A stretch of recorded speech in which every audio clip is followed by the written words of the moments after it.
People assumed it would be permanent. It turns out that nothing's permanent but change. It has become a well-known roadway sign that has stood the test of time. In fact, today, construction crews took down the nut tree sign along Interstate 80 for good. It's been a landmark for more than 7 decades. So why was it torn down? CBS 13's Anjali Hemphill went to Vacaville earlier tonight to get some answers.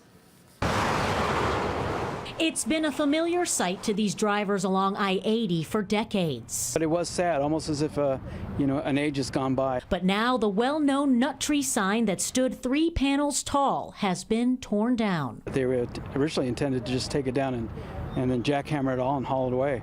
But at least 2 of the panels are going to be saved. County Supervisor John Vasquez says when people noticed the cranes, dozens came out to make sure these iconic panels weren't gone forever. It started out as a little fruit stand in 1921 and flourished into one of the best restaurants in the nation. The family-owned Nut Tree Fruit Farm blossomed into a tourist attraction for celebrities, U.S. presidents, and even the Queen of England.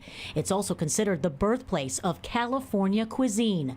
The Nut Tree sign to attract passerbys took 2 years to install. People assumed it would be permanent. It turns out that nothing's permanent but change. Vacaville Museum Executive Director Sean Lum says it was more than just a highway sign, but a work of art, with pieces of crushed marble, sea glass, and black obsidian throughout the design. If there was a way to do both, that would be even better. Unfortunately, there isn't. But with the nut tree now long gone, the city made plans back in 2003 to tear the sign down so a developer could put in more retail space.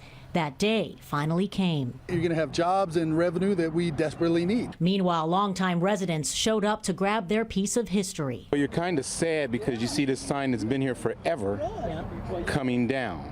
And this is what Vacaville is the nut tree. And to see the landmark sign one more time, now just a symbol of the sign of the times. I know that nothing lasts forever, and it is a little bit sad, but I know that I was here to watch it go up and to watch it come down.